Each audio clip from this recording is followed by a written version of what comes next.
E aí, vou até pegar um gancho do que o Mauro falou agora e vou chamar o Leonardo Fará para ver se tem alguma coisa a ver essa coisa do acolhimento, atenção, da afetividade, ver se tem alguma coisa com o artigo dele. Deixa eu chamar aqui o meu xará, Leonardo Fará. Opa, boa noite. Tudo bem? Tá me ouvindo bem? Tudo certo? Perfeito, perfeito, perfeito. Deixa eu te perguntar já assim, diretamente. A gente tem um colunista aqui, o Vitor Kawa, e ele andou um tempo falando sobre essa coisa de propósito. Né? Qual é o seu propósito? Ele fazia muito essa pergunta. E eu perguntei para ele assim, ô Vitor, isso não é uma coisa meio transcendental, não? As pessoas dão importância para isso?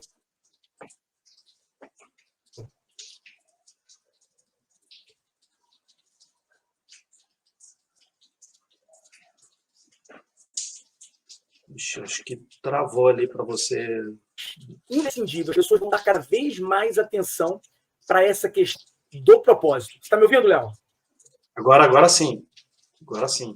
Então, deixa eu repetir aqui. A gente tem um colunista, o Vitor Kawa, que ele costumava escrever sobre... Ele andou um tempo escrevendo algumas coisas sobre essa questão do propósito. Qual é o seu propósito? E eu, uma vez, questionei ele sobre isso. Não é uma coisa meio transcendental, as pessoas dão atenção a isso? E ele respondeu que cada vez mais as pessoas têm que dar atenção a isso.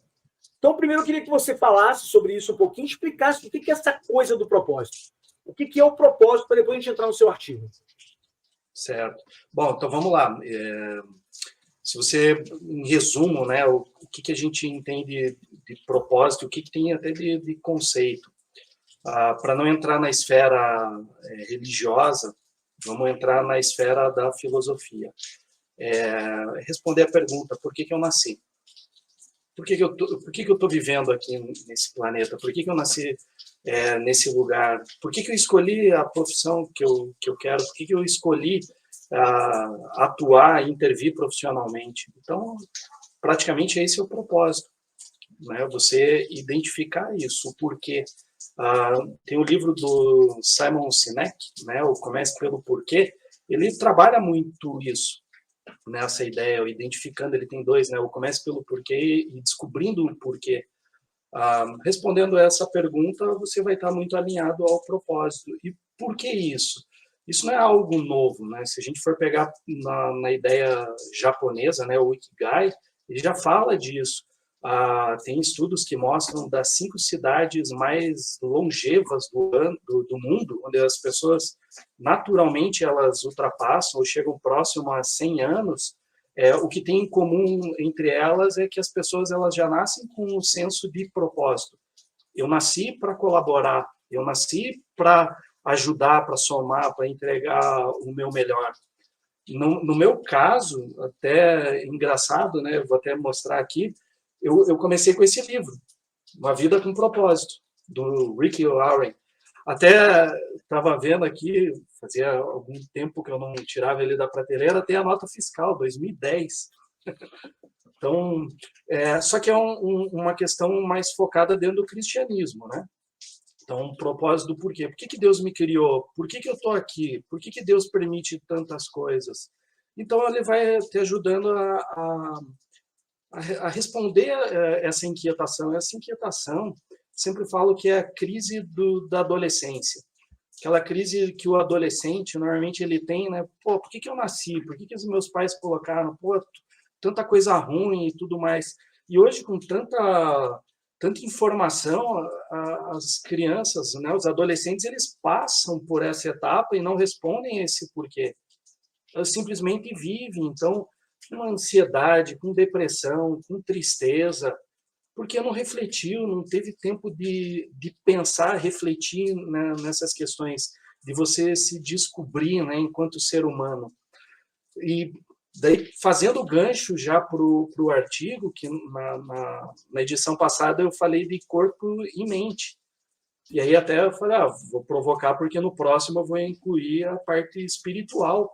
Porque nós, enquanto profissionais da saúde, né, e no caso especificamente atuando como personal trainer, eu não posso trabalhar o indivíduo apenas como um pedaço de carne, como um corpo que está ali, que só quer estética, que só quer, sabe, a coisa fugaz, é muito maior, é transcendental a atuação, eu não chamo nem de atuação, a intervenção, né? A gente, por meio do próprio exercício físico, seja o meio que for, eu tenho como desenvolver esse lado espiritual do indivíduo. Espiritual não no ponto de vista religioso, mas no ponto de vista de contemplação, poxa, de se auto-perceber, de se autoconhecer.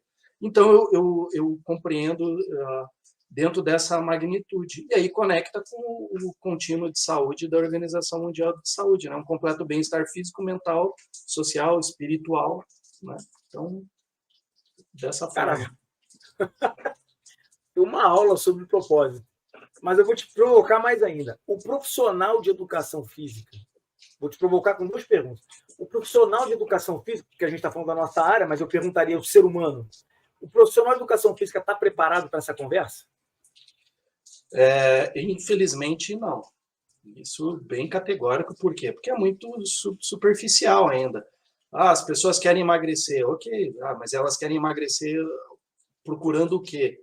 Uma melhora na qualidade de vida, um corpo perfeito, né? Procurando uma estética. Então, eu tenho que identificar isso. Então, se for, por exemplo, se chega na anamnese, né, o teu aluno da academia vai responder a anamnese, qual que é o teu objetivo? É taxado, hipertrofia, né, ganho de massa muscular, aumento do volume muscular, eu quero definir meu corpo, ou eu quero ficar, né, resumindo, né, o bumbum na nuca, o trapézio na orelha, a barriga chapada. Isso é muito superficial, perto daquilo que a gente pode alcançar. Eu gosto de falar que tem muitos adeptos de subir montanha para contemplar o nascer do sol, né? E isso é uma atividade física extenuante, você precisa ter um condicionamento físico, um preparo para executar, e no final você vai contemplar o quê? O nascer do sol. Então, não tem como desvincular isso, né? A natureza, ela exala essa espiritualidade de você se conectar com outros seres humanos, com a natureza. Porque aí, partindo especificamente, na minha visão, né, na minha crença, é a criação. A criação, ela exala o seu criador, né? Então, não tem como desvincular isso. E o movimento é simples. Se a gente for pegar, eu vou trazer um pouquinho agora dentro da ideia mais judaico-cristã, mas em Gênesis, né, quando Deus vai lá do homem, né, ele pega o barro, ele molda Adão, ele fala, o sopro da vida veio por onde? Pelas narinas. Hoje a gente sabe que existe diferença entre você realizar uma respiração utilizando o nariz, com a passagem do ar, do que pela boca. Então, olha como não tem como contemplar isso e espiritualizar essa relação, algo que é tão banalizado. É tão simples, para quem tem filho recém-nascido ou teve, poxa, observa o bebê no berço, respirando e dormindo, aquela tranquilidade, aquela respiração profunda, prolongada, aquilo ali é vida, traz ânimo, e é muitas vezes isso que falta conectar isso, essas coisas simples que trazem, nossa, por que eu estou fazendo isso? E respondendo essa ideia do propósito dele. Eu tinha duas perguntas para fazer, dependendo da sua resposta. Tá? Como você respondeu que o professor de educação física não está preparado para isso, eu vou colocar você, Leonardo, na berlinda. Então, por que escrever um artigo sobre isso? Primeiro, porque a gente vive em uma sociedade, né, e dentro de uma educação física é muito focada em corpo e mente. Corpo e mente. Tá? E aí esquece o advento espiritual. Para mim, a crise hoje é porque quando você trabalha a corpo e a mente, e aí, se a gente for olhar para a década de 80, 90, até o início dos anos 2000, onde a neurociência ela não era tão desenvolvida como está trazendo tanto achado científico atualmente, ou você era um indivíduo racional ou você era um indivíduo emocional. ou você sentia e chorava, ou você sentia e absorvia. E nunca você tinha o algo a mais, né? Vamos falar da alma do indivíduo, né? O ponto ali das emoções. Então, hoje, a gente sabe pela própria neurociência que é tudo junto e misturado que funciona. É a forma, é a intenção que eu dou para ter uma resolução de algo que eu estou sentindo. Então, eu tenho vários receptores neurais que eu vou ter a percepção, eu vou sentir, eu vou interpretar e aí eu vou tomar a decisão. Como eu tomo essa decisão? Eu posso tomar, aí trazendo para um mecanismo de luta e fuga, né? Eu vou lutar, vou fugir, o que eu vou fazer? Então, isso é muito, vamos usar o termo, é muito primitivo, tá? É do nosso instinto. Haja vista a quantidade de gente que fala, cara, pense fora da caixa, saia da sua zona de conforto, porque a gente tem medo de querer fazer algo diferente do que a massa está fazendo. Agora, eu aposto, com qualquer um que estiver ouvindo e colocar em prática, poxa, eu posso trabalhar meditação na musculação, eu posso trabalhar meditação numa caminhada na esteira, eu posso trabalhar meditação na bicicleta estacionária. Eu não preciso fazer uma meditação unicamente parado, como se fosse uma planta realizando uma fotossíntese. Isso que eu vejo também muito enraizado. Parece que a ideia da meditação, eu tenho que estar imóvel, eu tenho que estar na montanha. Não. Então, é essa a provocação que eu busquei trazer, né? Tá ótimo. Ô, Léo, eu queria te agradecer. Você quer falar mais alguma coisa do artigo? Não, eu só convido para ler. Eu estava dando uma olhada na edição. Pessoal, é um artigo mais maravilhoso que o outro. Então, pô, leiam. Pô, fantástico. Eu queria te agradecer por ter escrito esse artigo, né? Parece que não sei se vai ser o tom de todos os artigos daqui para frente, se tem uma série falando sobre isso, sobre essa coisa, vamos falar assim, transcendental, mais espiritualizada, que eu acho que é interessante também, tem espaço para isso, mesmo que o profissional não esteja pronto para essa conversa, a gente tem que falar. A gente tem que falar. Né? Um ou outro vai ouvir e assim é que começa. Né? Você não vai atingir milhões, milhares de pessoas, mas um vai. Quando o Vitor Kaua começou a escrever sobre isso, Léo, e é uma coisa que eu concordo muito, eu sou adepto dessa vertente.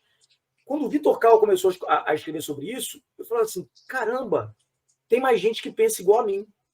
Eu não escrevo sobre isso. Eu falei assim: ó, caramba, tem gente que pensa igual a mim. Então, acho que tem que continuar falando e escrevendo sim, porque vai atingindo um, vai atingindo o outro, daqui a pouco a corrente está formada. E, cara, eu espero muito que você, coordenando o curso de educação física e os cursos da área da saúde na universidade, que eu sempre esqueço o nome, Uniandrade. Você consiga, né? Eu tenho praticamente certeza que você fala sobre isso lá. Então, que você consiga plantar semente lá nessa garotada aí que está se formando, porque fatalmente vai ter alguém que vai falar assim: caramba, eu não estou errado no que eu penso, meu professor está falando isso para mim, e aí a coisa vai se espalhar cada vez mais. Léo, obrigado mais uma vez, cara. Te agradeço mais uma vez pela oportunidade e, assim, é um dia após o outro e é um tijolinho. Exatamente. Você vai somando e, assim, ninguém é dono da verdade, mas é algo que a gente tem que parar com aquilo que eu entendo que é bom para mim. Se eu for prestar um serviço para a sociedade, eu tenho que entender o que a sociedade está buscando também. Então, estamos juntos aí nisso. Obrigado mesmo. Só para enfatizar aqui mais uma vez, o Léo foi uma pessoa que eu já conhecia, já deve ter esbarrado, conversei com ele, já deve ter esbarrado em alguns congressos aí, que ele é representante de uma marca de frequencímetros e acessórios, principalmente na área de avaliação física. E a gente se encontrou agora mais recentemente, batemos um papo, deu match, né, Léo? Chamei o Léo para escrever na revista e estamos aí, mais um que veio para somar muito com a revista. Então, Léo, obrigado mais uma vez, cara. Reiterando os votos aí de Feliz Ano Novo, que seu 2024 seja maravilhoso aí, com muitas realizações. Maravilha, tamo junto aí. Deus abençoe vocês. Um forte abraço a todos. Obrigado, Léozão. Um abraço. Tá aí, fitness com propósito. Se você está buscando o seu propósito, dá uma lidinha nesse artigo aí do Leonardo Fará.